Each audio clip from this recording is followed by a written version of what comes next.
This is the Old Musician's Blog, number 47. I'm sitting over here by the labyrinth, and I've been out for a walk with Mr. Big there.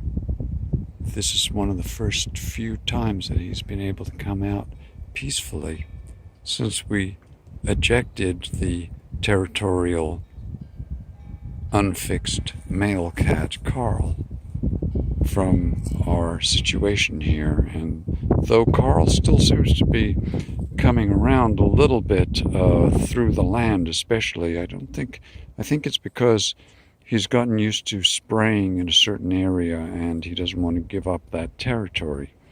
But he certainly is showing up less and less, and when we do see him, we tell him to get. And so now Mr. Big, our own kitty, now that the other cats have gone away, he now is free to come outside again, and he likes it outside, and so that's good. And here we are sitting. See, there's Dave's rock right there.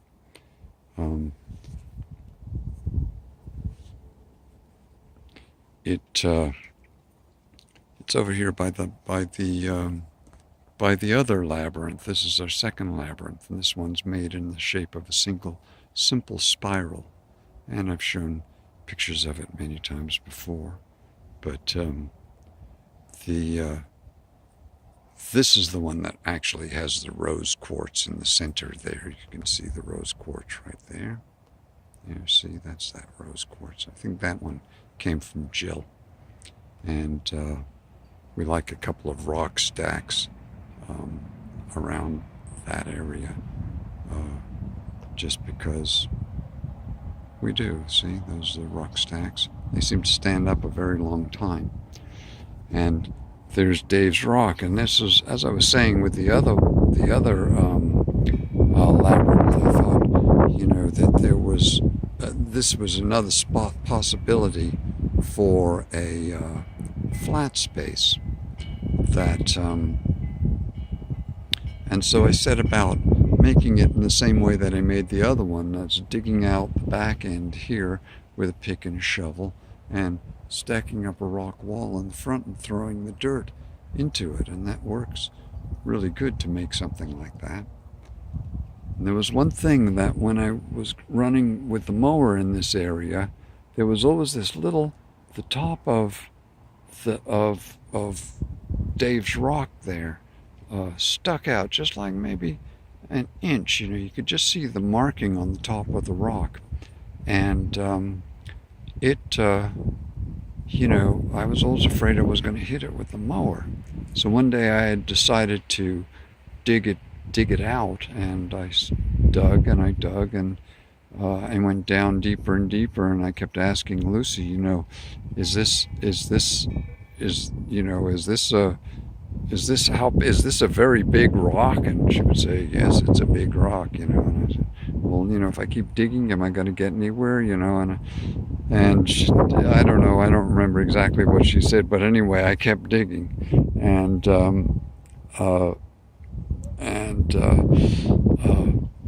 finally I got to the place. I couldn't move it, but I put a chain around it, and I tried to pull it out with my old Datsun truck, but it just spun its wheels and wouldn't go. And I was just wondering what to do, because there I was with this big hole, and Dave's rock in the hole. Let's see if I can still see. Yeah, you see pretty much the mark. They used to have a mark from the area that was sticking out, but it's gone now. I think this mark right here might have been the part that was sticking out. And then Dave called, and he was a friend of Lucy's back east. And when Dave called, Lucy answered the phone, which she doesn't always do. And she said, well, come over and have a reading, and all of that she often does, and visit. And when he was over here, he wanted to do something in return, and Lucy said, well, that I've been out here digging up this rock. And Dave said, oh, I'm a plumber. I know how to do things like that. I move big rocks all the time. So he had a four-wheel drive truck, and uh, and we wrapped the chain around it and pulled it out, and we put it here at the head of what was going to be the labyrinth, but it wasn't there yet. And the big hole was right there. It was where it had resided, so it was pretty close to where it was. We didn't have to move it very far, but we got it to stand up.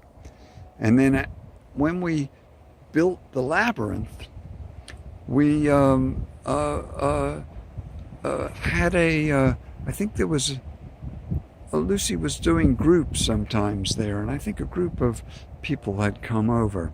I don't remember how it was exactly, but anyway, for some reason we painted the rock, and the thing is that it has a spiral here. I don't know if you can see that. It's like it went around like that. It was a spiral, and then there were these handprints up around here. I think this is one of them, like there, handprints, and those were really bright. At first we were thinking, wow, they're so bright, is this ever gonna, it's always gonna look like the rock was painted, and but then when Lucy says that when Dave died, that and he got ill, that the paintings faded, and now you can see that they're pretty much all gone.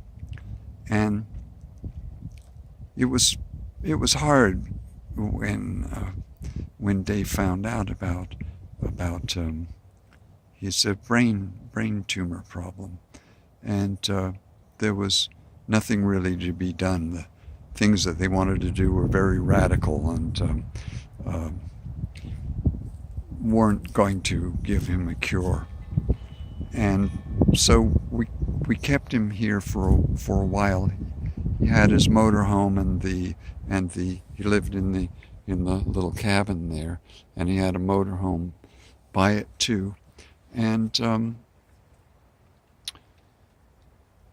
finally his daughter came and took him to an island in St. John where he had a little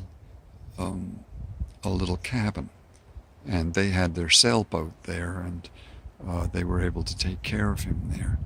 And he died, and the whole process from when he found out about it to when he died, it only took a little more than 6 months or so, 6 months or way less than a year.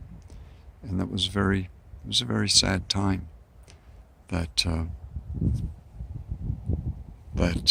that happened. But anyway, that's the story of Dave's Rock, and how we pulled it out of the ground and stand it up here. And we may paint it again here coming up. I think we will. Mr. Big seems to like it.